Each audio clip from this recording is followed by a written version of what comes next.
मैं एक दरवाज़ा थी, जितना पीटा गया उतना खुलती गई। तुम कविता से सवाल करो, कविता तुम्हें उत्तर देगी। मुझे हमेशा एक वो बात याद रहती है कि आप जितना जानते हैं उतना ही आप जानते हैं कि आप कितना कम जानते हैं। आज जो लड़कियां मेरी क्लास में बैठती हैं, वो जितना संघर्ष करके पढ़ने पहुंचती हैं, वो बहुत कठिन है, हमारे समय से बहुत कठिन है। हम प्राध्यापक भी हैं और आलोचक भी हैं, तो जब हम अपना ही लिखा लिखेंगे तो हम काटते ज़्यादा हैं, लिखते कम हैं। साहित्य में जो युवा लोग लिख रहे हैं, उनमें, उनके लेखन में आप कुछ आवाज़ें सुन सकते हैं, दृश्य देख सकते हैं। अभाव आपकी मानवीयता को, आपके जीवन के सौंदर्य को कैसे नष्ट कर सकता है। आज का जो लेखक है वो अपने समय के बहुत सारे सवालों से जुड़ रहा है, जूझ रहा है। सबसे ज़्यादा जिसने मुझे प्रभावित किया जीवन में, रविन्द्रनाथ ठाकुर का लेखन। नॉन फिक्शन फिक्शन से ज़्यादा जो है वो लोकप्रिय होगा। आज का लेखक है वो टारगेट ऑडियंस कौन है उसको देख के लिख रहा है। आपकी ये वर्चुअल रियलिटी है, ये ही सबसे बड़ा झूठ है।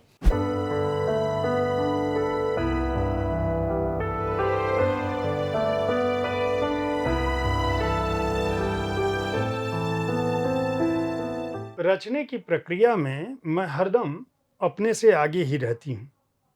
पीछे मुड़कर देखने को कुछ भी नहीं। बाकी बचे वक्त में मैं अपना ही पीछा करती हूँ। आगे देखने को कुछ भी नहीं। मुद्दा सिर्फ कदम ताल बनाए रखने का है।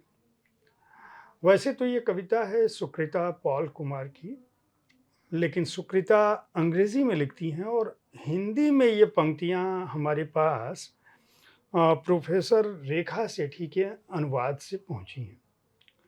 रेखा जी साहित्य तक के बातें मुलाकातें कार्यक्रम में आज साहित्य तक के स्टूडियो में उपस्थित हैं। मैं जयप्रकाश पांडे हूं और आप जानते हैं कि यह कार्यक्रम आपके प्रिय रचनाकारों से बातचीत का है, उनके जीवन कर्म पर बातचीत का, किस तरह से उन्होंने साहित्य को चुना, क्या कुछ लिखा, क्या कुछ सृजित किया, जिससे हमारा आज का साहित्य बना है। रेखा सेठी जी की बहुविध सृजनात्मक प्रक्रिया रही है। बतौर आलोचक, संपादक, अनुवादक और प्राध्यापक के रूप में लगातार आप सक्रिय रही हैं। 19 पुस्तकें अब तक प्रकाशित हो चुकी हैं। हाल ही में एक पुस्तक जो आई, जो बहुत चर्चा का विषय है, साहित्य अकादमी ने इसको प्रकाशित किया। इसका नाम है अंतिम दिन। ये लिथुआनियाई कहानी संग्रह है, जिसके रचनाकार हैं यारोस्लावास मेलनिकस, और अंग्रेजी से इसका अनुवाद रेखा जी ने किया। रेखा जी, बहुत बहुत पहले तो स्वागत है आपका। धन्यवाद। और ये जो आपकी जो बहुविध रचनात्मक प्रक्रिया है या अकादमिक कार्य आपका है, एक प्रश्न मेरे दिमाग में आया जब मैं आपकी रचनाओं से गुजर रहा था कि आपने इतने व्यापक स्तर पे अनुवाद किया है, आलोचना के स्तर पर बहुत सारी निबंध लेख लिखे हैं, किताबें आ गई हैं। स्त्री विमर्श आपका प्रिय विषय रहा है और स्त्री रचनाकारों को आप लगातार महत्व देती रही हैं।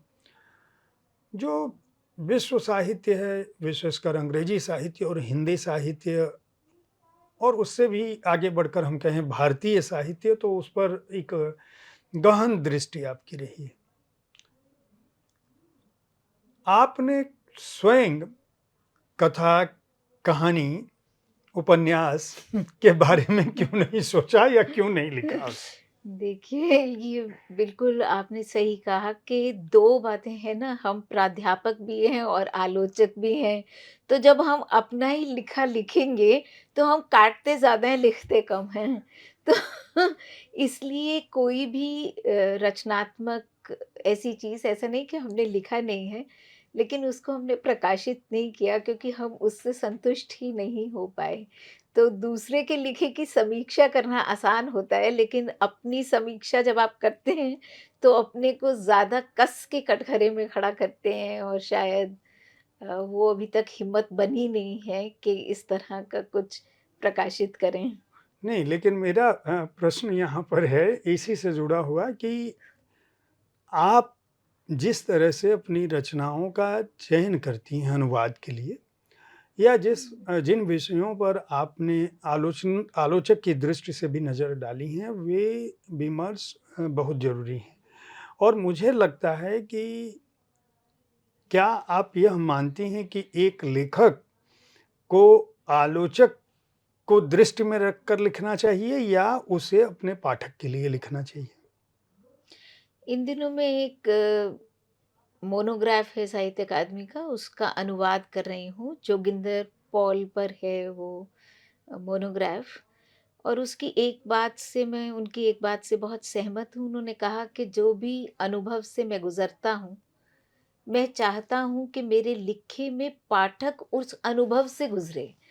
तो ना कोई लेखक अपने लिए लिखता है, केवल अपने अनुभव की अभिव्यक्ति के लिए, ना वो आलोचक के लिए लिखता है, बल्कि एक अनुभव को साझा करने के लिए लिखता है। यानी वो एक पाठक की गैलरी को प्ले नहीं कर रहा है, ये सोच के नहीं लिख रहा है कि ये मेरी टारगेट ऑडियंस है, जैसे कि आजकल मीडिया के ज़माने में सब कुछ टारगेटेड है, ऐसा नहीं है। लेकिन एक जिस अनुभव से वो गुज़र रहा है और मानवीय स्तर पर उस अनुभव ने उसे कैसे स्पर्श किया, अगर अपनी उस यात्रा में वो पाठक को साझीदार बना सकता है, तो मुझे लगता है ये उसकी सबसे बड़ी उपलब्धि होती है। आपके उत्तर से ही मेरे दिमाग में एक प्रश्न आया कि क्या भारतीय साहित्य और विश्व साहित्य वर्तमान समय से प्रभावित है? क्योंकि वर्तमान में जो युवा पीढ़ी लिख रही है या जो नए लेखक लिख रहे हैं, वे बहुत ही नियोजित ढंग से रणनीति बनाकर लिख रहे हैं। जबकि जिस समय की बात कर रही हैं या जिस विनिबंध की हुँ, आप बात कर रही हैं, अ, पुराने लेखकों की जिनकी बात आपकी पुस्तक आपने जो चयन किया है, जैसे अ, अनामिका जी की कविताओं का चयन किया है। आलोचना के क्षेत्र में आपने संयुक्त रूप से आलोचना समय में कुंवर नारायण जी को देखा है। रेखा सेठी जी की जो पंकज कुमार बोस के साथ यह हुँ। पुस्तक आई। इसी तरह से इंदु जैन जी की कविताओं हवा की मोहताज क्यों रहूं, ये भी आपने संयुक्त रूप से रेखा उप्रेती जी के साथ संपादित किया। इसी तरह से स्त्री चिंतन और विमर्श भी आपने संयुक्त रूप से रिजवाना फातिमा जी के साथ संपादित किया। ये जो उस समय के जो लेखक थे जिनका, जैसे मैं स्त्री चिंतन और विमर्श की बात करूं या इंदु जैन जी की रचनाओं की या कुंवर नारायण जी की, उस दौर के लेखक जो लिख रहे थे, वह तो ठीक है कि लेखक एक चाहता है कि मैं अपने उन अनुभवों को या उस कल्पनाशीलता को अपने पाठकों के सामने रखूं, जिससे हमारा पाठक अपनापा महसूस करे। वर्तमान में क्या लेखक जो लोग लिख रहे हैं, वे जिस ढंग से नियोजित ढंग से रणनीति बनाकर लिख रहे हैं, क्या इससे हिंदी साहित्य या विश्व साहित्य किस दिशा में उन्मुख हो रहा है, आगे बढ़ रहा है? ये आपने बहुत गंभीर सवाल पूछा है, क्योंकि मुझे लगता है, मतलब जितना मैं पढ़ रही हूँ आजकल, जैसे आपने इतनी सारी किताबों का जो ज़िक्र किया, तो एक सवाल कहीं मेरे मन में कुछ सालों से अटका रहा। जब हम स्त्री विमर्श पर बातचीत करते थे और 5 साल पहले 2 वॉल्यूम्स में मेरी किताब स्त्री कविता पक्ष और परिप्रेक्ष्य आई थी, जी, और उसके लिए हमने इंटरव्यूज़ किए थे, उसका पहचान और संकलन द्वंद्व भी। पहचान और द्वंद्व में था। अब इसी तरह की एक पुस्तक अंग्रेजी में आ रही है, an alchemy of words and silences, contemporary Hindi women poets, जो राउटलेट से प्रकाशित हो रही है। तो जो मेरी चिंता का विषय था वो ये था कि क्या विमेन्स राइटिंग को, स्त्री लेखन को हम एक अलग कैटेगरी के रूप में देख सकते हैं, एक अलग श्रेणी के रूप में देख सकते हैं। और क्या सच में किसी लेखक का जेंडर उसके साहित्य को प्रभावित करता है? या जैसे आपने कहा कि आज का जो लेखक है वो अपने समय के बहुत सारे सवालों से जुड़ रहा है, जूझ रहा है, या सीधे जो वो मुठभेड़ कर रहा है वो बड़े नियोजित ढंग से भी लिख रहा है, शायद इसीलिए कि आज मैं तो जिन स्टूडेंट्स को पढ़ाती हूँ देखती हूँ कि उनकी पढ़ने की क्षमता से ज़्यादा सुनने और देखने की क्षमता का विकास हो गया है। तो निश्चित तौर पर आप भी मानेंगे कि साहित्य में जो युवा लोग लिख रहे हैं, उनमें उनके लेखन में आप कुछ आवाज़ें सुन सकते हैं, दृश्य देख सकते हैं। तो जो ऑडियो विजुअल मीडियम है, वो शब्द में भी आ रहा है। तो एक काम तो करता ही है लेखक कि वो अपने समय को एड्रेस करता है और उस समय से वो बहुत कुछ ग्रहण करता है। उस समय के बहुत सारे सवाल होते हैं, जिनसे वो जूझता है। लेकिन कुछ लेखन ऐसा भी होता है जो इस सब समसामयिकता से परे, जिसे हम यूनिवर्सल ह्यूमन वैल्यूज़ कहते हैं, ऐसे मानवीय मूल्य जो हमेशा रहेंगे, चाहे हम उन्हें खंडित होते हुए ही देखते रहें, लेकिन वो कहीं न कहीं हैं, किसी न किसी रूप में, और आपको उद्वेलित भी करते हैं और प्रभावित भी करते हैं। जैसे ये अंतिम दिन जो किताब का नाम आपने लिया, यारोस्लावा मेलनिकस की है, वो यूक्रेनियाई मूल के लेखक हैं और लिथुआनियाई भाषा में लिखते हैं। लेकिन जैसे एक कहानी इसमें है, ग्रैंड पियानो रूम करके, उसकी चर्चा मैंने पहले भी की है। बिल्कुल साधारण सी परिस्थितियों की कहानी है, लेकिन जो उसमें एक आदमी को जो डिमेंशिया सा हो रहा है, वो भूल रहा है और उसे लगता है कि वो एक ऐसे घर में रहता है जहाँ पियानो बजाने के लिए उसका एक अलग कमरा है, पढ़ने के लिए एक अलग कमरा है, स्नूकर खेलने का अलग, टेलीविज़न का अलग, बेडरूम अलग, हॉल अलग। और वास्तव में वो एक ऐसे शेल्टर में रहता है ठंड से बचने के लिए पूरे परिवार के साथ, जहाँ एक अ, टॉयलेट की भी सुविधा नहीं है। तो उसकी एक कल्पना में वो जी रहा है, फैंटेसी में, और एक यथार्थ है, और फिर वो उससे निकल जाता है। तो कहीं न कहीं उस कहानी को पढ़ते हुए मुझे बराबर ये लगा कि अभाव आपकी मानवीयता को, आपके जीवन के सौंदर्य को कैसे नष्ट कर सकता है। अब ये किसी भी परिस्थिति में हो सकता है, किसी भी देश में हो सकता है, किसी भी समय काल में हो सकता है। यही साहित्य की सबसे बड़ी उपलब्धि होती है कि वो ऐसे तारों को भी छेड़ देता है, जो देश, काल, समय, सब सीमाओं से परे होता है। तो मुझे लगता है कि आज के साहित्य में भी दोनों चीज़ें कहीं न कहीं रहेंगी, और जो ऐसा साहित्य होगा जो अ, समय के पार जा सकता है, आज के 100 साल बाद वही बचेगा, जो सिर्फ़ समसामयिकता को एड्रेस करेगा। उसकी समय सीमा हो सकता है 20-50 साल हो, जब तक कि वो सवाल हमारे लिए ज़रूरी रहें, और जब वो सवाल बदल जाएँगे, तब कुछ और तलाश शुरू हो जाएँगी। रेखा जी, आपकी जो व्याप्ति रही है बतौर आलोचक, आपने, जैसा कि मैंने अपनी बातचीत में भी शुरुआत में ही स्पष्ट किया कि स्त्री विमर्श, स्त्री चिंतन, स्त्री का पक्ष, उसका परिप्रेक्ष्य, उसके द्वंद्व, उसके विचार, उसकी पहचान हमेशा आपके लिए प्रिय रही है। आपने उन्हीं रचनाओं को, वैसे तो मैं ये कहूँगा कि आपने मानवीय स्वरों को अ, जहाँ भी वो मूल रूप में उपलब्ध थे, उनको अनुदित करने की कोशिश की बतौर अनुवादक भी। लेकिन आपकी चिंता में स्त्री प्रमुख रूप से रही है।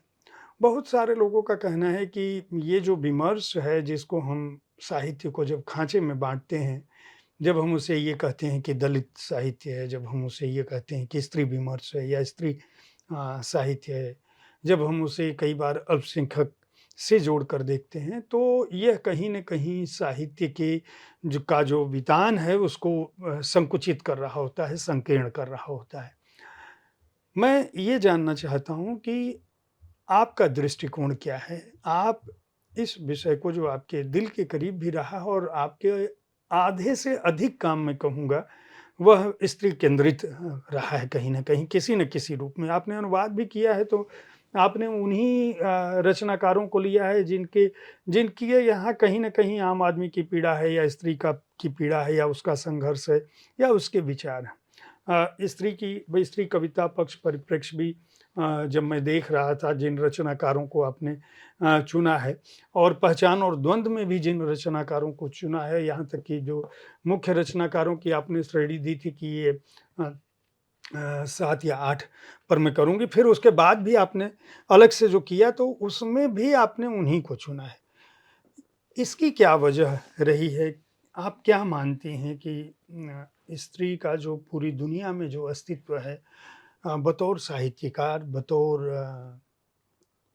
आधी दुनिया के रूप में अ, क्या कुछ शेष है जिसे कहा जाना चाहिए? उसकी बात क्या वाक़ई मुख्य धारा से इतर है? दरअसल आपके सोचने और मेरे काम में कोई अंतर ही नहीं है। वो इस तरह से कि मेरे 2 मुख्य आर्ग्यूमेंट्स हैं।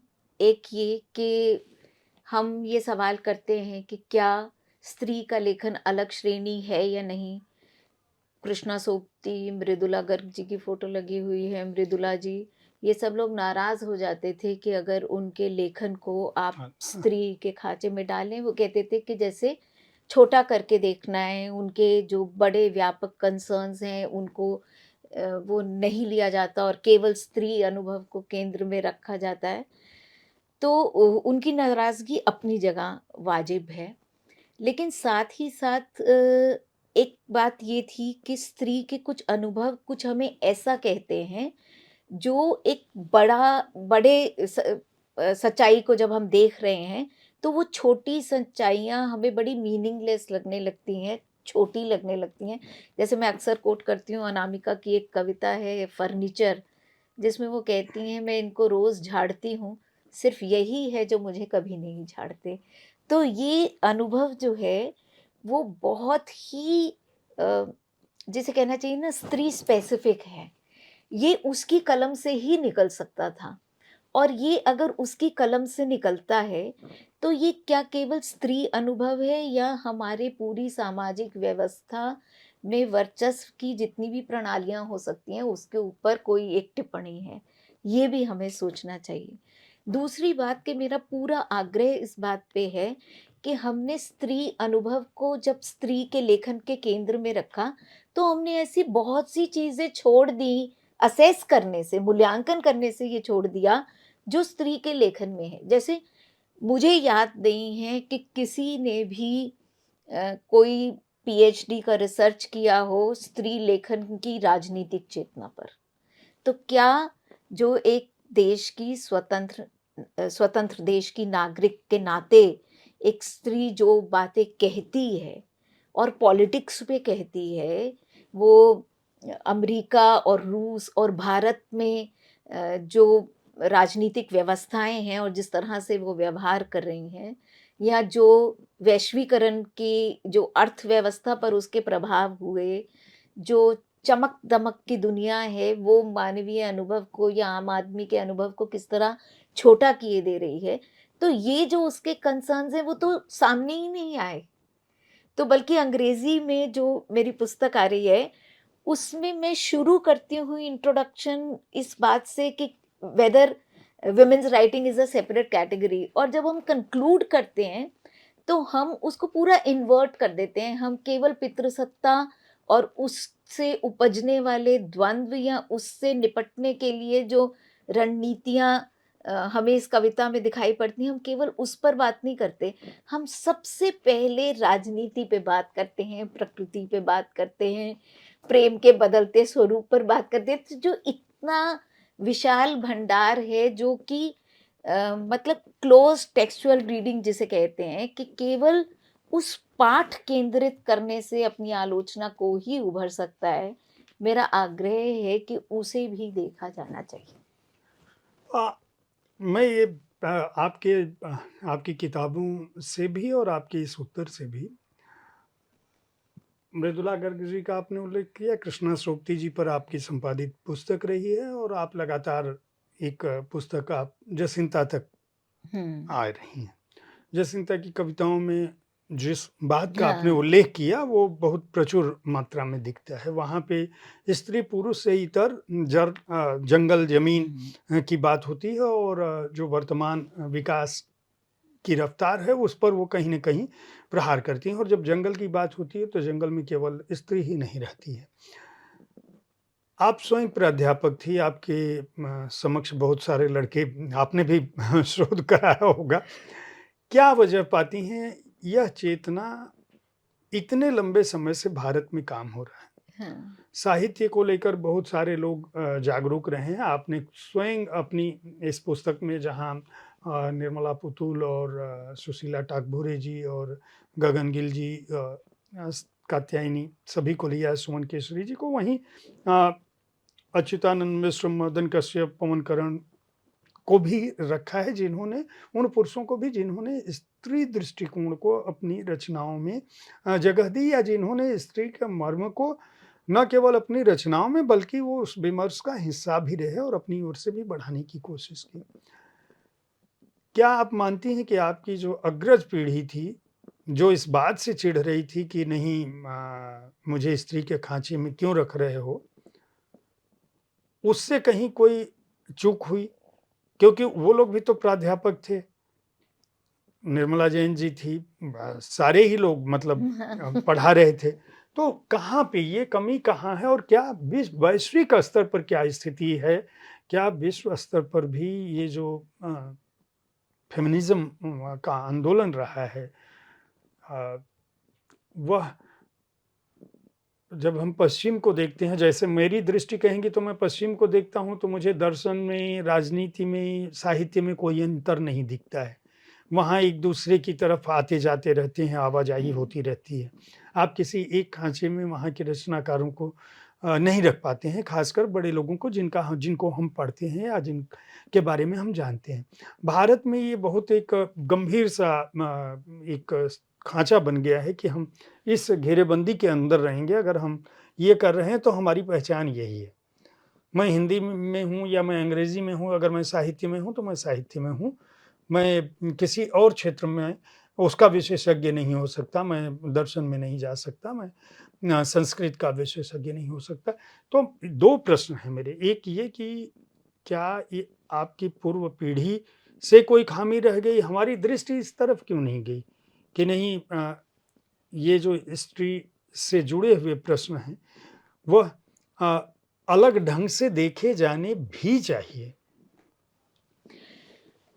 उसमें शायद जैसे आपने कृष्णा सोबती की बात की तो मुझे याद है कि जब सदी के 100 उपन्यास गिने जा रहे थे, तो जो भी चयन समिति थी उन्होंने कृष्णा सोबती का मित्रों मरजानी रखा उस श्रेणी में और ज़िंदगी नामा नहीं रखा। और कृष्णा जी को इस बात का बहुत दुःख था और वो बहुत नाराज़ हुईं और वो चयन समिति की मतलब योग्यता पर ही उन्होंने प्रश्न चिन्ह लगाया कि और शायद वो कहीं न कहीं सही भी था क्योंकि मित्रों के माध्यम से जो उन्होंने कहने की कोशिश की वो उनके लेखन का मात्र एक हिस्सा है। लेकिन जिसे वो अपना मैग्नम ओपस मानती थीं वो निश्चित रूप से ज़िंदगीनामा था।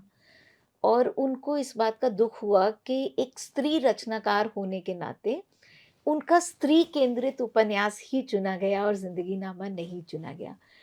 तो कहीं न कहीं उस पीढ़ी में को ये समस्या नज़र आई कि जब वो इतना उन्होंने अपने लेखन का दर्जा इतना बढ़ा रखा है या उसका लैंडस्केप इतना व्यापक है, तो जैसे कि उनके जो स्त्री अनुभव हैं, उन पर केंद्रित रचनाओं को चुन-चुन कर उनको एक उनका हाशियाकरण किया जा रहा है, ठीक है?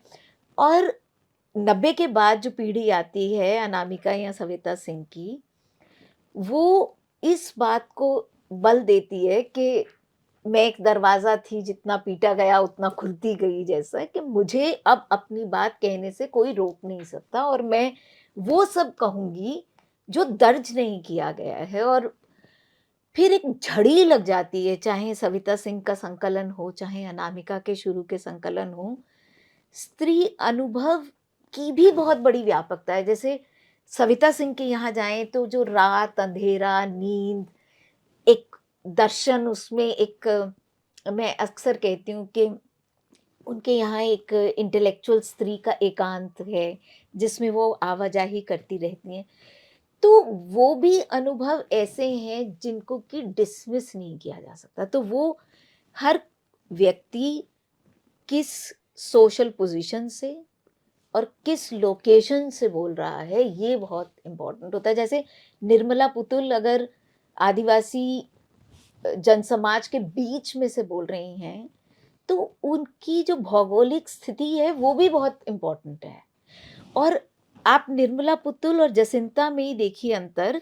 जसिंता पढ़ी-लिखी, विश्वस्त, जिसने एक व्यापक दुनिया देखी है अपने सामने, पूरे विश्व से जिसका परिचय है और वो जो बदलते समय को देख पा रही है, उसके साहित्य में एक तरह का पूरे जो परंपरा है, आदिवासी साहित्यिक परंपरा है, उसका एक रिफ्लेक्शन भी है और वो उसको साथ लेके चल रही है और वो किसी से शायद टकरा नहीं रही है। वो अपने होने में विश्वस्त है। यही बात आप पार्वती तिर्की की कविताओं में भी देखेंगे। मतलब जैसे एक कविता उसने लकड़ा करके है शायद उसकी वो कविता, और लकड़ा टाइगर मतलब बाघ को कहते हैं। और जो जनजीवन है और जो अ, मतलब ये जो जिसमें ये सारे बड़े-बड़े जानवर हैं, वो कैसे उनके साथ रहते हैं जंगल की दुनिया में। और सह अस्तित्व जो है कि मतलब उसके बाद वो लकड़ा ने उसके कान में ये कहा कि मैं भी तुम्हारा भाई हूँ। तो जो प्रकृति और अपने होने के बीच में अ, एक सहवास की स्थिति है कि एक को दूसरे पे नियंत्रण नहीं करना है, बल्कि एक दूसरे के साथ जीना है। ये जो एक भारतीय दर्शन की एक बहुत बड़ी दृष्टि है और वो उसके यहाँ एक बहुत ही सहज अनुभव के रूप में आ रही है, जो जनजातियों के जीवन में रहा है। तो मुझे लगता है कि अ, ये जो व्यापक अनुभव होता है, वो अपनी जगह एक होता है और उसके बीच में आप चलते रहते हैं। मैं अनामिका और सविता सिंह का नाम ले रही थी।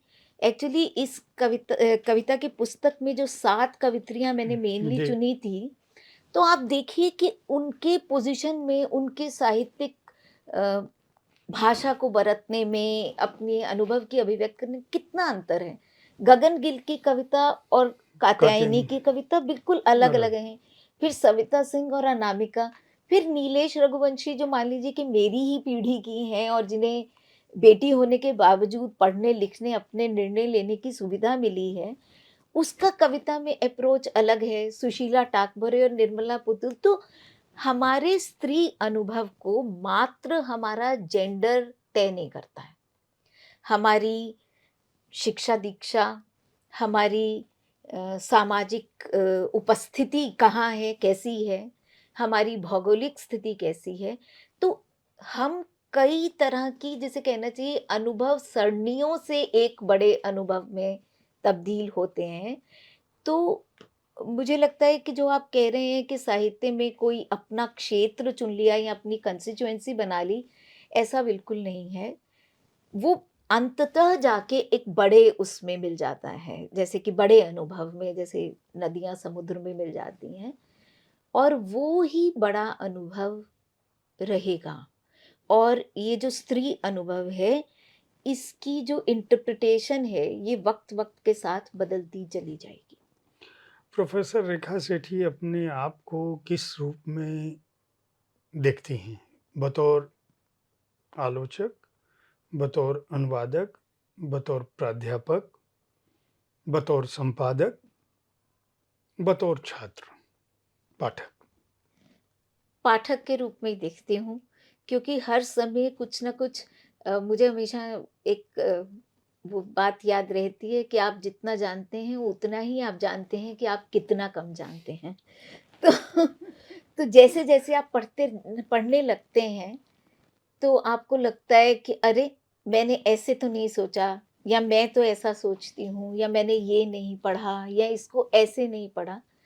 दूसरी चीज़ कि एक प्राध्यापक होना मेरे रचना कर्म को बहुत प्रभावित करता है, क्योंकि जो युवा छात्राएँ मेरे सामने मेरी कक्षाओं में बैठती हैं, उनकी आँखों में ऐसे सवाल होते हैं जिनका जवाब देते-देते कई बार किताबों की परिकल्पना मन में चढ़ने लगती है। जैसे मैं हमारे कॉलेज में मल्टीमीडिया एंड मास कम्युनिकेशन का भी एक विभाग है।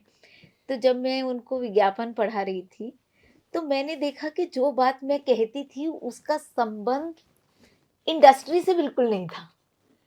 और हिंदी में ऐसी कोई किताब नहीं थी जो ये विज्ञापन.com आई इसके बाद। हाँ, ये 2012 में आई।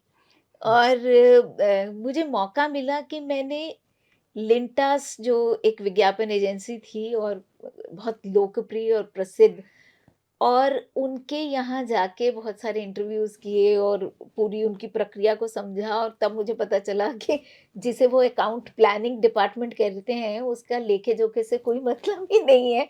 उनके लिए क्लाइंट ही अकाउंट है। तो ऐसी बहुत सी चीज़ें हुई और फिर उस पे रिसर्च करने लगे। तो ये एक बहुत मज़ेदार भी प्रक्रिया रहती है। और फिर जब हम अ, मतलब ये स्त्री चिंतन और विमर्श पढ़ाने लगे, तो हमें लगा कि नहीं-नहीं, बात पूरी नहीं कही गई है, अभी तो इसमें और कुछ है जोड़ने को। फिर ये किताब भी हमने ऐसे ही 15-20 जो 29 लेख हैं इसमें, हुँ। और कोशिश यही है कि मुझे लगता है कि एक लेंस से सिर्फ़ एक ही चीज़ को देखना ठीक नहीं है। उसको बड़ा करके भी देखना चाहिए और फिर उसको बहुत नज़दीक जाकर भी देखना चाहिए।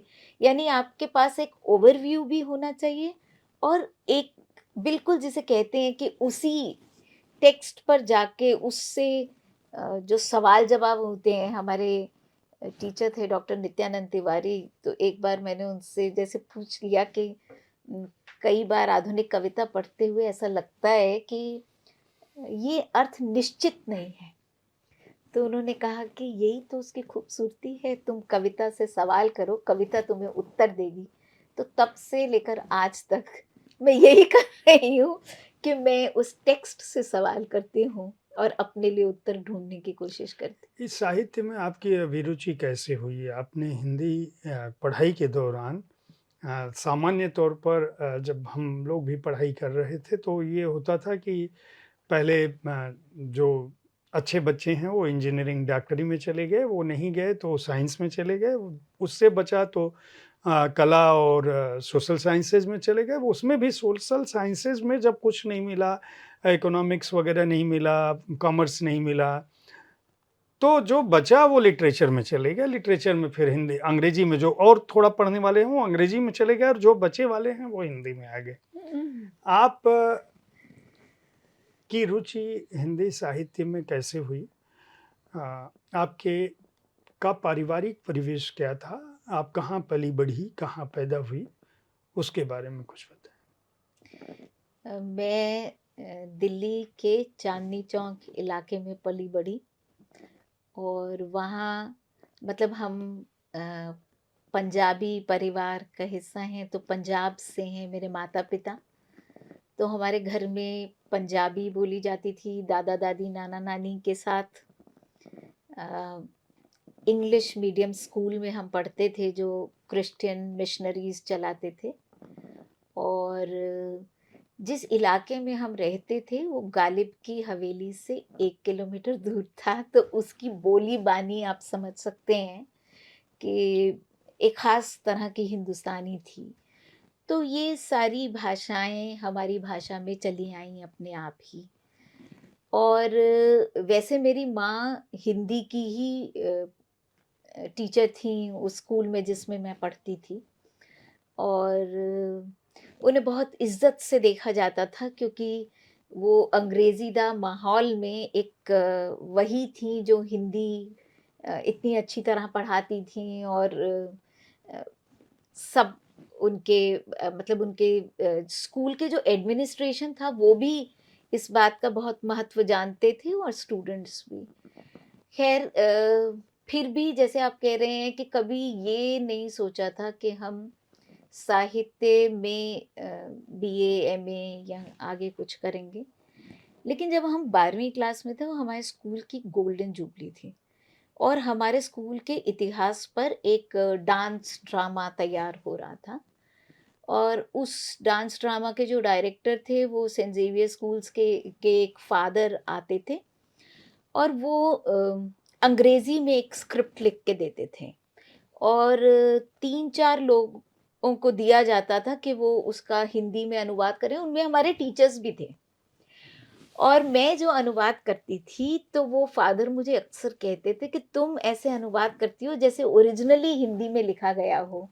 तो मेरा मतलब पहली शुरुआत उस अनुवाद से हुई और दूसरी बात ये हुई कि जब हम दाखिला ले रहे थे, तो मेरे पिता का बहुत आग्रह था कि मैं इंद्रप्रस्थ कॉलेज में ही पढ़ूँ और इंद्रप्रस्थ कॉलेज में इंग्लिश ऑनर्स में सिर्फ़ इलेक्टिव इंग्लिश वालों को लिया जाता था। तो इंद्रप्रस्थ कॉलेज में हमें हिंदी में मिला दाखिला और मिरांडा हाउस में हमें इंग्लिश ऑनर्स मिला और हमारे पिताजी ने कहा कि आप इंद्रप्रस्थ कॉलेज में ही रहिए और वहाँ इंदु जैन पढ़ाती थी और इंदु जैन का जो पूरी पर्सनैलिटी और ऑरा था और एक हमारी टीचर थी डॉक्टर विजयलक्ष्मी वाधवा, वो इतनी मीठी हिंदी बोलती थी कि ऐसा लगता था कि मैंने कभी सुनी ही नहीं है ऐसी हिंदी। तो बस उनकी क्लास में पहले हफ्ते में ही जाके मुझे विश्वास हो गया कि मुझे यही करना है। और उनके साथ-साथ बल्कि इंदु जी तो खुद मीडिया पर्सनैलिटी भी थीं, उनके साथ मुझे बहुत दफ़ा कुछ टेलीविज़न और रेडियो के छोटे-छोटे कार्यक्रम करने का मौका भी मिला और एक समय ये था कि हम सोचते थे कि हम जर्नलिज़्म में ही चले जाएँगे, पर वो कुछ वो एग्ज़ाम में 6 महीने का गैप था, तब तक हम एमए करने लग गए। फिर एमए में हमें इतना मन रम गया कि उसके बाद तो फिर सोचा ही नहीं, फिर तो आपका पसंदीदा रचनाकार कौन है? एक नहीं है, बहुत हैं। मान लीजिए 4-5 चुनने को कहा जाए। अ, सबसे ज़्यादा जिसने मुझे प्रभावित किया जीवन में रवीन्द्रनाथ ठाकुर का लेखन। मतलब उनका मैंने शायद अपने स्कूल के दिनों में ही रवीन्द्रनाथ ठाकुर को बहुत पढ़ लिया था और अ, उनके लेखन में एक जो अ, जिसे कहना चाहिए, देखिए वहाँ हम देख पाते हैं कि वो एक स्त्री के बारे में लिख रहे हैं तो उस स्त्री का दर्द साकार हो रहा है, एक बच्चे के बारे में लिख रहे हैं और कुछ एक जो हमारे जीवन में एक खालीपन जो रह जाता है, उसको छूने की वो कोशिश करते हैं और उसको वो पकड़ पाते हैं। फिर एक समय ये था जब हम एमए में पढ़ते थे, मतलब अज्ञेय की साहित्य के जैसे मुरीद होते हैं, फिर मुक्तिबोध का एक तरह से भूत सवार हो गया। तो मुक्तिबोध पर मेरा एमफिल है और फिर कंटेम्परेरी लेखन में आते-आते भी अ, इन सभी रचनाकारों को कहानियाँ हमने बहुत पढ़ी, मन्नू भंडारी, चित्रा मुद्गल, मृदुला गर्ग, मोहन राकेश, ये तो हमारी पीएचडी कहानी पर थी। फिर कहानी से फिर हम एमए में कविता पढ़ाने लगे, समकालीन हिंदी कविता, उसमें हम राजेश जोशी पढ़ाने लगे, तो राजेश जोशी हमारे बहुत प्रिय हो गए। एक समय पे हमने उदय प्रकाश की कहानियों पर बहुत लिखा। आप क्या रेखा जी, अगर ये मैं पूछूं कि भारत में अभी आलोचना की जो स्थिति है, उसे लेकर आप क्या समझती हैं? अभी सोशल मीडिया का जो प्रभाव हुआ है और हर रचना पर हर पाठक एक अपनी प्रतिक्रिया दे देता है, और जो सामान्य पाठ की प्रतिक्रिया है और जो आलोचना, गंभीर आलोचना है किसी कृति की, इनमें जो सामान्य लोग हैं वो अंतर नहीं कर पाते। जो पाठक हैं, हम किसी फेसबुक टिप्पणी से भी सामान्य रूप से लोग किसी भी चीज़ के बारे में, किसी कृति और सृजन के बारे में एक ओपिनियन बनाने लगते हैं। बहुत बार हम बहुधा देखते हैं कि जो लोग पहली बार नाम ही सुने हैं, मान लीजिए हम कहें कि यारोस्लावास मेलनिकस का नाम जिन लोगों ने पहली बार सुना हो सकता है 4 दिन बाद जिसने ये पूछा हो कि ये कौन है, 4 दिन बाद वही इन पर कोई लेख लिख रहा हो। हुँ। तो ये जो अ, आज के समय का आलोचक है, वह कौन है और आलोचना के लिए बतौर आलोचक क्या कुछ होना चाहिए कि ये एक ज़रूरी बिंदु हैं, इनके बिना आप अच्छे आलोचक नहीं हैं? ऐसा है कि आप सोचेंगे कि मैं किसी चीज़ पर 2 टूक ट्राई क्यों नहीं देती, क्योंकि मेरे मुझसे ये होता ही नहीं है कि मैं सही और गलत या इस तरह के खाँचों में देख हुँ, पाऊँ। जिसे एक दोचित्तापन, दुविधा कहते हैं, शायद मुझे लगता है कि मेरे सोचने की जो प्रक्रिया है वो उसमें शामिल है। मैं दोनों पक्षों की तरफ से बराबर पूरे आर्ग्यूमेंट्स के साथ सही-सही सोच सकती हूँ। और शायद यही उसकी खूबसूरती भी है, क्योंकि ये मुझे एक तरह से किसी भी चीज़ के बारे में एब्सोल्यूट सोचने से, एक ध्रुवीकरण से बचा लेती हैं। तो देखिए, एक तो सोशल मीडिया ने एक जिसे कहना चाहिए कि लोकतांत्रिक स्पेस दिया है, जिसको कोई नहीं सुन रहा था, जिसको सामने आने के लिए इतना अ, आलोचना के भी तो जो मठ थे, उन्होंने उनको बहिष्कृत कर रखा था, बाहर कर रखा था। अब उसके पास ये स्पेस है कि वो अपनी बात कह पाए। लेकिन जैसा आपने कहा कि ये भी हो सकता है कि क्योंकि इन्फॉर्मेशन बहुत जल्दी मिल जाता है। अब आज तो चैट जीपीटी और आर्टिफ़िशियल इंटेलिजेंस का ज़माना है, उससे आप कहें तो वो अभी यारोस्लाव मेलनिकस पर एक बढ़िया-सा लेख विद रेफ़रेंसेस आपको दे दे। तो जो है सो है, आप उसको बदल नहीं सकते, तो ये बार-बार उसका निषेध करने से भी हम कहीं पहुँचेंगे नहीं। लेकिन उससे शायद कुछ लाभ भी हो जाता है कि आप ऐसी-ऐसी चीज़ों के बारे में रिसर्च करने लगते हैं, जो सामान्यतः आप ना करते, और आपका जो वर्ल्ड व्यू है वो बड़ा हो जाता है। लेकिन हाँ, उसके अपने खतरे भी हैं। खतरे, ये खतरा नहीं कहना चाहिए बल्कि ये कहना चाहिए कि उसकी अपनी एक सीमा भी है कि कई बार जब आप इतने फ़ोकस्ड रहते हैं, तो आप उसे एक परंपरा में रख के नहीं देख पाते, या एक अ, व्यापक दर्शन जो हो सकता है, आप उसमें उस अनुभव को तौल नहीं पाते हैं, या आप टेक्स्ट पे बहुत गंभीरता से विचार नहीं करते हैं। टेक्स्ट में उठने वाले प्रश्नों से बहुत गंभीरता से विचार नहीं करते हैं। आप कुछ बातें पकड़ते हैं और दूसरी छूट जाती हैं। तो ये सब चिंताएँ चलती रहती हैं, ये सब होता रहेगा। प्रिंटेड वर्ड से मीडिया का जो शब्द है, उसकी सत्ता बढ़ रही है और बढ़ेगी ही, आप उसको रोक नहीं सकते। लेकिन कुछ सुविधाएँ भी सामने आएँगी, जैसे अभी आप ये रिकॉर्डिंग कर रहे हैं और आपको वो सारा इंफ्रास्ट्रक्चर चाहिए ही नहीं जो आप आज से 10 साल पहले चाहिए था। तो आपका काम हो रहा है, और आप जितनी रिकॉर्डिंग्स कर रहे हैं उससे कहीं ज़्यादा कर पा रहे हैं। आप उसको यूट्यूब के माध्यम से ऑनलाइन कर पा रहे हैं। तो मुझे ये लगता है कि आलोचना में भी ये होगा, और शायद जो आपने जहाँ से सब चर्चा शुरू की थी कि क्या कोई लेखक आलोचक के लिए लिखेगा? तो आलोचक वो हो जाएगा, जैसे अनुवादक इनविजिबल हो जाता है, तो शायद आलोचक भी इनविजिबल हो जाएगा, और हर रचना का अपना पाठक वर्ग होगा। अपने अहमियत देने वाले शायद लोग होंगे। अब उसमें ये कहा जा सकता है, तो मतलब कोई ऐसी रचना नहीं होगी जो सबको प्रभावित करती हो।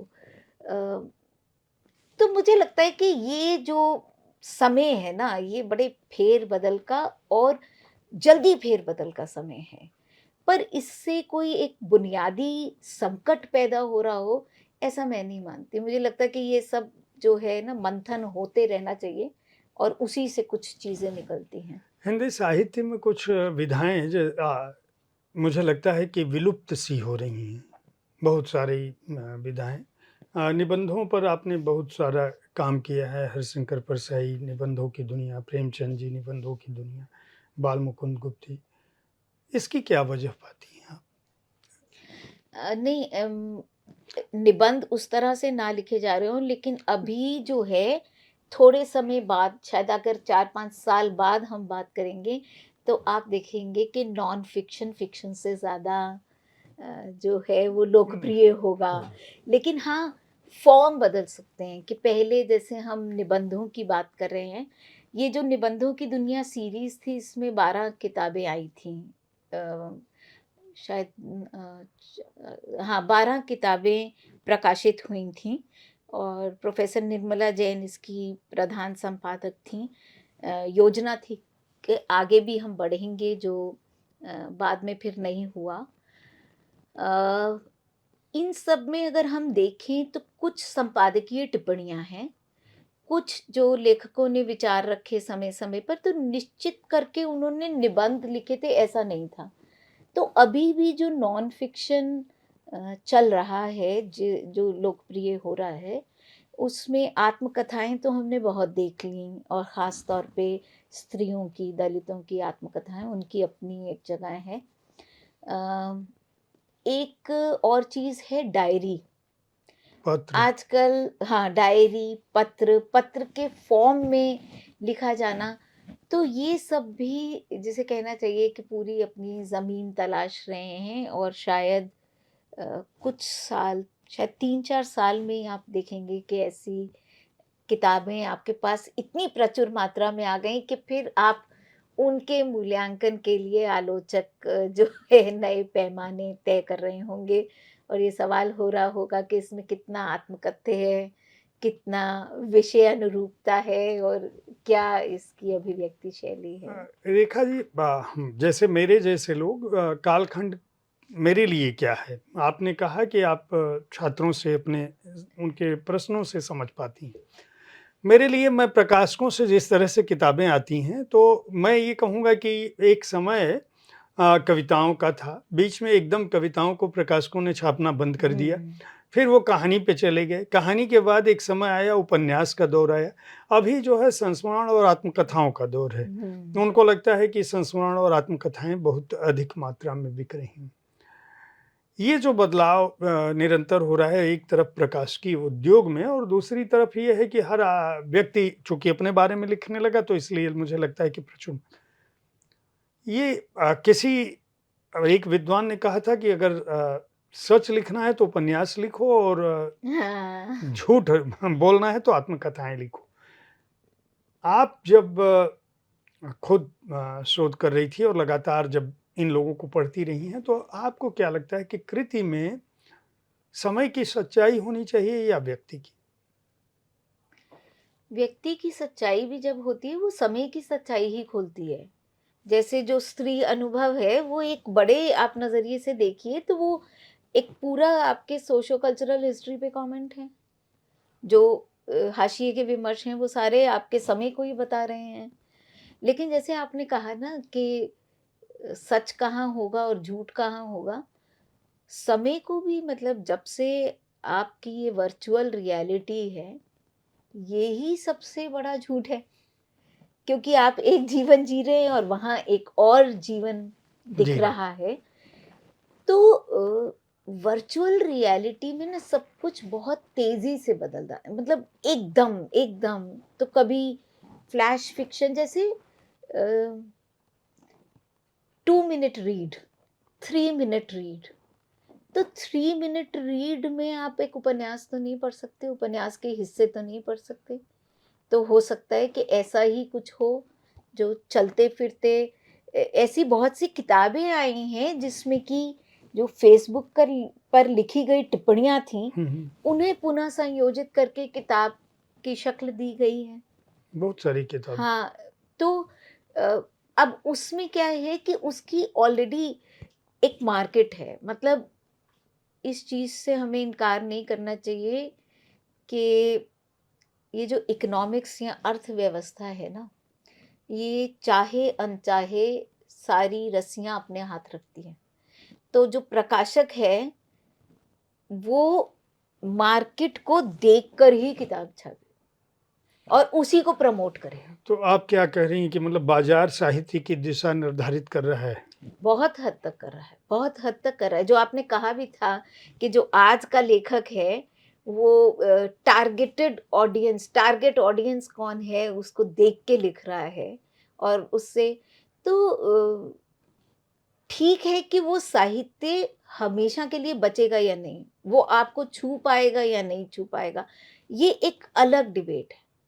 और ये बात निश्चय ही है कि जो चीज़ें बचेंगी, जो आज से 100 साल बाद भी बचेंगी, जिसे आप इस सदी के अच्छी रचनाओं में गिन पाएँगे, वो नहीं होंगी जिन्हें बाज़ार नियंत्रित कर रहा है, बल्कि वो होंगी जो बाज़ार के विरोध में खड़ी होंगी, है ना? लेकिन ये जो चीज़ें हैं कि क्या छप रहा है, क्या बिक रहा है, अम, इसको हम झुठला नहीं सकते कि कहीं न कहीं वो बाज़ार की नब्ज़ देख के छप रहा है। आप अपनी रचनाओं का चयन अनुवाद के लिए जब करती हैं तो किस रूप में करती हैं? क्योंकि जैसे जुगलबंदी की ही अगर बात करें अंग्रेजी की समकालीन स्त्री कविता, तो इसमें भारतीय रचनाकार हैं, जो अंग्रेजी में लिख रही हैं। सभी स्त्री रचनाकार हैं, ठीक हुँ, है?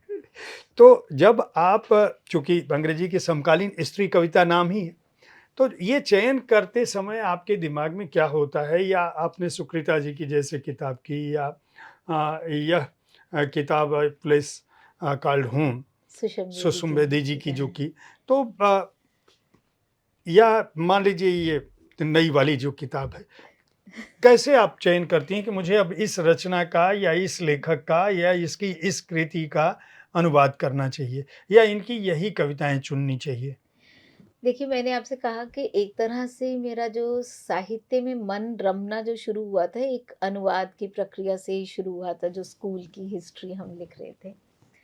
लेकिन जो सुकृता की कविताओं का जो अनुवाद था, वो मैंने सबसे पहले किया। और जैसा आप कह रहे हैं कि हमारे कॉलेज में ट्रांसलेशन एंड ट्रांसलेशन से स्टडी सेंटर बना। तो उसमें हमने एक एक्सरसाइज़ चुनी कि हम कुछ कविताओं के अनुवाद करते हैं। तो मतलब बिल्कुल एक कोइंसिडेंस था कि सुकृता की किताब आई थी अंग्रेज़ी की, ड्रीम कैचर, और उस किताब को मतलब जब किताब रिलीज़ हुई थी तो मैं उस कार्यक्रम में शामिल थी, और मैंने वो कुछ कविताएँ पढ़ी थी। तो जस्ट जैसे होता है कि अपने आप को टेस्ट करने के लिए मैंने उस किताब से कुछ 5-10 कविताओं के अनुवाद किए, और मुझे मतलब आनंद भी आया, और फिर मैंने कुछ लोगों को पढ़ के सुनाए, और तो सबने सराहे।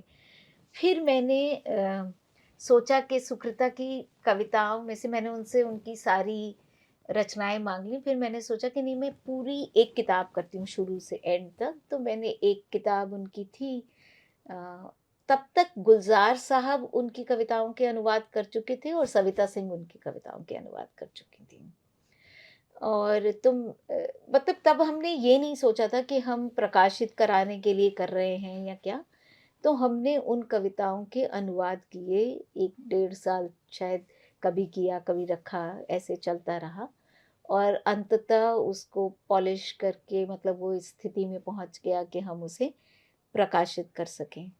और वहाँ से हम एक वर्ल्ड पोएट्री डे पर हमें बनारस हिंदू विश्वविद्यालय का एक कॉलेज है, वसंता कॉलेज, वहाँ बुलाया गया मुझे और सुकृता को। और क्योंकि वो कॉलेज उत्तर प्रदेश में है, तो जो उनके इंग्लिश के स्टूडेंट्स भी थे, उन्हें हिंदी में कविताएँ सुन के बहुत आनंद आया। और मतलब मैं वो दृश्य कभी मेरी आँखों से जाता नहीं है कि पूरा हॉल भरा हुआ था, और अनुवाद को उन स्टूडेंट्स और टीचर्स ने इतना सराहा, तो मुझे थोड़ा सीरियस लगा मामला, और मुझे लगा कि नहीं, अच्छा हुआ है। फिर कोविड के दिनों में जब सब लोग अपने-अपने यहाँ थे, तो मैंने सोचा कि मैं ऐसे 25-30 लोगों के नामों की मैंने एक फ़हरिस्त बनाई, और मैंने उनको भेजा किसी की मैंने, कि मैं ऐसे आपकी कविताओं का अनुवाद करना चाहती हूँ, यदि आपकी अनुमति हो। तो कुछ लोगों ने रिस्पॉन्ड किया, कुछ ने नहीं रिस्पॉन्ड किया, कई को बहुत ये चिंता थी कि उनकी कविताओं को मिस इंटरप्रेट ना किया जाए, तो उन्होंने मेरे किए हुए अनुवाद अपने दोस्तों से साझा करके वेट करवाए, और कई बार कुछ और शब्द सुझाए गए, लेकिन मतलब वो पूरी बातचीत चलती रही, हमारा अपना आग्रह था। लेकिन ये बड़ी एक अच्छी प्रक्रिया रही, और ज़्यादातर इसमें आप देखेंगे कि जो भी आप आज पत्रिकाएँ उठा लीजिए या ऑनलाइन देख लीजिए जर्नल्स, जो कवि आपको मिलेंगी, वो सब नाम इसमें शामिल हैं। कुछ 2-1 नामों को छोड़ के, और बल्कि जो लोग विदेशों में रह रही हैं, जैसे उषा अकेला हैं या नीता नाहल हैं, उनकी कविताएँ भी हमने इसमें शामिल की और उन्होंने साथ दिया। और ये भी ऐसा हुआ कि बहुत सारी, जैसे एक हमने किया, कहीं समालोचन में छप गया, कभी शब्दांकन में छप गया, 8-10 ऐसे छप गए, फिर पड़े रहे, तो फिर एक दिन हमें लगा कि चलिए हम इसे संकलित करते हैं, और अ, अनुवाद की जो पूरी प्रक्रिया थी उस पर बात करते हैं। इसमें एक लंबी भूमिका भी है, जो अनुवाद की प्रक्रिया पर है। तो इस तरह ये किताब बनी। और फिर मतलब एक सुषम जी को हम जानते थे, सुषम जी जब गुज़र गईं, तब साहित्य अकादमी की तरफ से ये प्रस्ताव था कि कोई एक किताब ऐसे की जाए जो हिंदी से अंग्रेज़ी में हो। तो डॉक्टर मालाश्री लाल वहाँ एडवाइज़र हैं, तो उन्होंने कहा कि वो नहीं चाहती कि एंड मोमेंट पे कोई कॉपीराइट का। तो पहले हमने सुषम जी के परिवार से बात की और हमें कॉपीराइट मिल गया। तो हम 7 लोगों का ग्रुप था, सब कॉलेज में पढ़ाने वाले लोग थे, और सबने 2-2 कहानियाँ की, और फिर वहाँ 3-4 दिन की एक्सटेंसिव एक्सरसाइज़ हुई। एक-एक लाइन, एक-एक शब्द को बैठ के, पूरे सुबह से हम बैठ जाते थे 10 बजे से 6 बजे तक, और सबकी कहानियाँ पढ़ी गईं और सबने अपने सुझाव दिए। तो ये एक बहुत ही मज़ेदार एक्सरसाइज़ थी जो साहित्य अकादमी में होती है। एक अनुवादक के लिए क्या ज़रूरी होना चाहिए? आजकल बहुत मैं जो अनुवाद पढ़ता हूँ और बहुत दुखी होता हूँ, और सामान्य तौर पर जब मैं अनुदित किताबों पर अपने कार्यक्रम बुक कैफ़े के एक दिन एक किताब कार्यक्रम में मैं जब बोलता हूँ, तो अक्सर दुखी होकर और अफ़सोस के साथ बोलता हूँ कि बहुत सारी वर्तनी की त्रुटियाँ, बहुत सारी अनुवाद की त्रुटियाँ, और बड़े-बड़े रचनाकार और बड़े-बड़े अनुवादकों से ऐसी भूल लगातार हो रही है। किस बात की हड़बड़ी है मुझे नहीं पता है। अ, इसलिए मेरे दिमाग में यह प्रश्न आया, क्योंकि आप दोनों भाषाओं में, अंग्रेजी से हिंदी, हिंदी से अंग्रेजी, दोनों भाषाओं में अनुवाद कर रही हैं, और आपके अनुवाद कविताओं का अनुवाद सामान्य तौर पर भी थोड़ा कठिन होता है। ऐसे देखने पे लगता है आसान है, लेकिन है कठिन। तो एक अनुवादक के लिए क्या ज़रूरी होना चाहिए, और क्या वजह है कि अनुवाद अगर खराब हो तो बहुत खटकता है? मतलब मुझे लगता है, तो प्रकाशकों को इस बात की जल्दी क्यों है कि वो खराब अनुवाद भी छाप देते हैं? ये तो मुझे नहीं पता है, लेकिन आप ये बात सही कह रहे हैं कि बाद में ना जो एडिटिंग होती है अनुवाद की, वो बहुत ज़रूरी होती है, क्योंकि आपने अनुवाद तो कर लिया, आप सही हैं इस नाते भी कर लिया। एक बड़ी कठिन प्रक्रिया है एक सही शब्द चुनने की। जैसे कई बार, जैसे आपने कहा, तो ये जो कविता आपने शुरू में पढ़ी थी, मुद्दा सिर्फ कदम ताल बनाए रखने का है, तो उसकी लाइन थी, the issue is only of keeping pace. अब पेस के लिए गति शब्द बहुत मिल जाता है, लेकिन बात गति की थी नहीं, किसी को किसी के आगे बढ़ना ही नहीं था, ये था कि साथ साथ चल सकें। तो मुझे उसके लिए कदम ताल शब्द सूझा, और मैंने उसका इस्तेमाल किया। कहने को हो सकता है कि इसमें बहुत आर्ग्यूमेंट भी हुआ किसी से हमारा, जिसने कहा कि गति शब्द का इस्तेमाल करना चाहिए था। हमने गति करके, काट के कदम उसको ताल। कदम ताल किया, क्योंकि हमें लगा कि भाव वहाँ जा रहा है। तो एक तो समस्या ये है कि जब हम अनुवाद करते हैं, हम उसको गलत अनुवाद नहीं कह सकते कि शायद उसने जो लिखा गया है उसको ज्यों का त्यों अनुवाद कर दिया है। लेकिन अगर वो पढ़ने में हमारे अटक रहा है, अगर वो वाक्य संरचना अ, दूसरी भाषा की लग रही है, तब हिंदी का पाठक उसे कैसे आनंद लेगा उसका? ये भी दिक्कत है ना, कि आप पढ़ ही नहीं पा रहे, आप कुछ पन्नों के बाद आगे बढ़ ही नहीं पाएंगे। तो ये ज़रूरी हो जाता है कि जो प्रवाह है जैसे मूल लेखन में होता है, तो कुछ चीज़ें तो आपको मूल की भी बचानी पड़ती हैं। कभी-कभी हमारे लिए ये जानना ज़रूरी होता है कि मूल भाषा का लेखक उस भाषा को कैसे बरतता है, हम जानना चाहते हैं। हो सकता है कि वो ट्विस्टेड वाक्य हों, लेकिन अगर वो करता है और अगर हम साध सकते हैं, जैसे जुगलबंदी की जब आप बात कर रहे थे, तो अंग्रेजी में इन दिनों ये चलन है कि फुल स्टॉप जो है वो लाइन के बीच में आ रहा है। बहुत सारे कवि कवित्रियां ऐसे लिख रहे हैं कि ऐसे एक लाइन चल रही है, तो जो लाइन ब्रेक है वो किसी फुल स्टॉप के साथ नहीं चल रहा, तो वो बीचों बीच आएगा और फिर आगे लाइन बढ़ेगी। लेकिन जब मैं अनुवाद कर रही थी, मुझे वो हिंदी की प्रकृति के बिल्कुल अनुकूल ही नहीं लगा। तो मैंने अगर पूर्ण विराम नहीं दिया और मैं लेखक की बात को भी बचाना चाह रही थी, मैंने वहाँ लाइन बदल दी। तो एक ही लाइन 2 लाइनों में आ गई, लेकिन ये मुझसे ना हो सका कि जिसे कहना चाहिए कि मैं पूर्ण बीच विराम। में पूर्ण विराम लगा दूँ।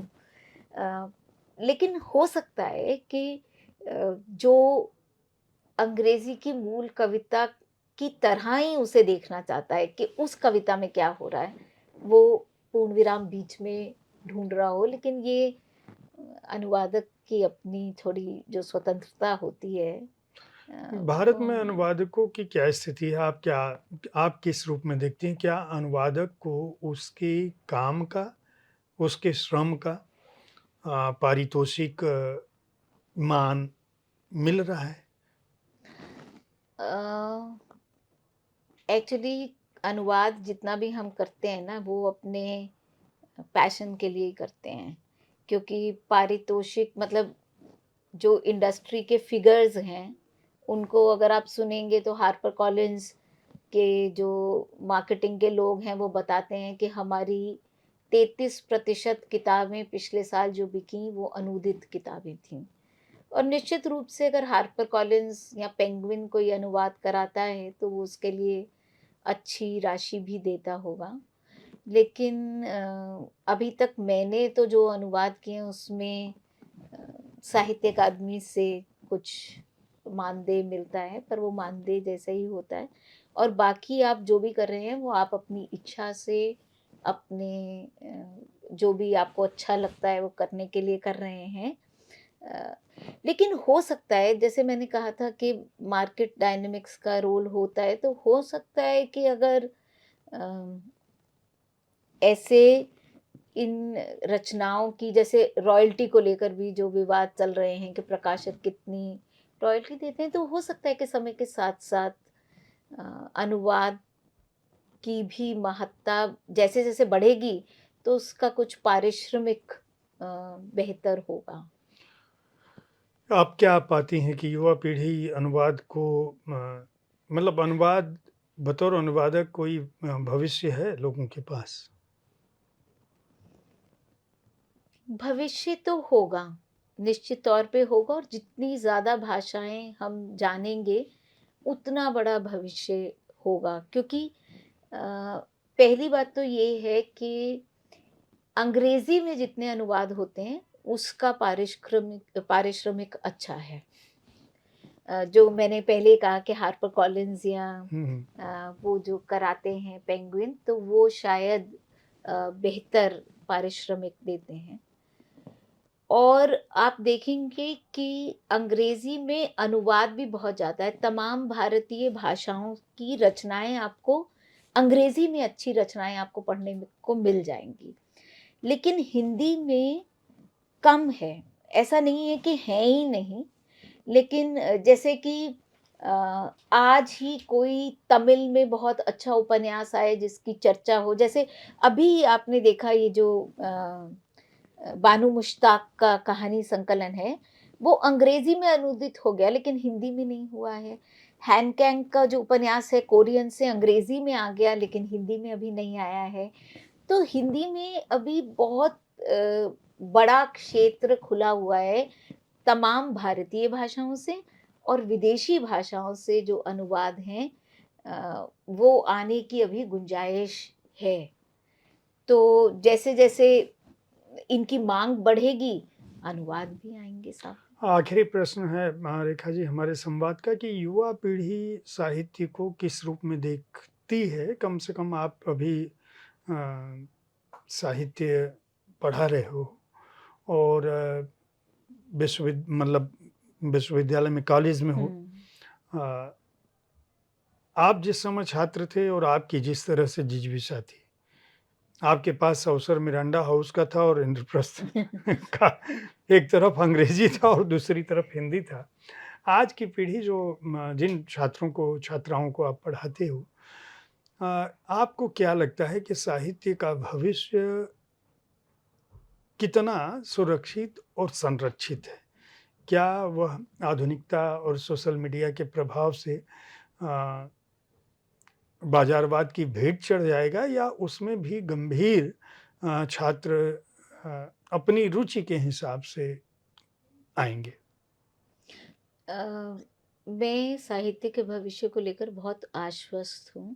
वैसे भी मैं काफ़ी आशावादी आशावादी हैं। हूँ, हुँ, लेकिन मतलब एक कारण है। देखिए, मैं ये कहूँ कि आज से 15 साल पहले जो मेरी क्लास का ढाँचा था, वो नहीं बदला, ऐसा तो नहीं है। लेकिन आज जो लड़कियाँ मेरी क्लास में बैठती हैं, वो जितना संघर्ष करके पढ़ने पहुँचती हैं और जिस जिजीविषा से हर रोज़, जैसे मान लीजिए कि एक नई ज़िंदगी जीते हुए वो क्लास में बैठ रही हैं, पढ़ने आ रही हैं, जो भी पढ़ रही हैं, जो जीवन का लक्ष्य लेके उन्होंने अपने जीवन की यात्रा शुरू की है, वो बहुत कठिन है, हमारे समय से बहुत कठिन है। और इसे मुझे लगता है कि उन छात्राओं को इस बात का क्रेडिट मिलना चाहिए कि इतना सब संघर्ष करके भी वो पढ़ रही हैं। अब सवाल ये है कि वो पढ़ती रहेंगी या नहीं पढ़ती रहेंगी, वो रचेंगी या नहीं रचेंगी। तो मैंने देखा है कि शायद उनमें वो आत्मविश्वास भी है जो आगे वो रचेंगी। हम ये नहीं कह सकते कि हर क्लास से कोई निकलेगा, लेकिन ऐसा कोई ना कोई स्टूडेंट है ज़रूर जो कुछ समय बाद हमें मिले और कहे कि हाँ, मैं ये कर रही हूँ। और उसके दायरे भी बहुत बढ़ रहे हैं, अलग-अलग चीज़ें ये स्टूडेंट्स कर रही हैं। तो मेरी तो दिल से यही कामना है कि ये सब लड़कियां, खास तौर पे लड़कियों के कॉलेज में ही मैं पढ़ाती हूँ और लड़कियों से ज़्यादा वास्ता है, पर मैं चाहती हूँ कि ये लड़कियां कामयाब हों और अपने जीवन की दिशा पाएं, जिससे कि अ, जिस बिल्कुल भारतीय क्रिकेट टीम की तरह हैं कि पता नहीं कैसे-कैसे करके वो यहाँ तक पहुँची हैं, तो उनकी आगे की यात्रा सुखद हो। उनके सुखद होने में ही, उनमें ही हमारा साहित्य बचेगा, ऐसा मेरा विश्वास है। बहुत-बहुत आभार आपका साहित्य तक पर समय देने के लिए। मैं इस बात की कामना करता हूँ कि जल्द ही आप अपनी रचनाओं को, स्वरचित रचनाओं को पाठकों के सामने लाएँगी जो कविता या उपन्यास या कहानी की शक्ल में होगा। क्योंकि आपके अनुभव का और अध्ययन का दायरा बहुत विशाल है और सामान्य तौर पर यह कहा जाता है कि अगर आप 100 किताबें लिख लेते हैं तो आप एक उपन्यास ज़रूर लिख सकते हैं। तो आप तो उससे बहुत अधिक पढ़ चुकी हैं और अनुवाद भी कर रही हैं, तो आपकी सृजन यात्रा चलती रहे, आपके छात्र आपसे लाभान्वित होते रहें, साहित्य जगत समृद्ध होता रहे। बहुत-बहुत धन्यवाद समय देने के लिए। धन्यवाद, नमस्ते। धन्यवाद।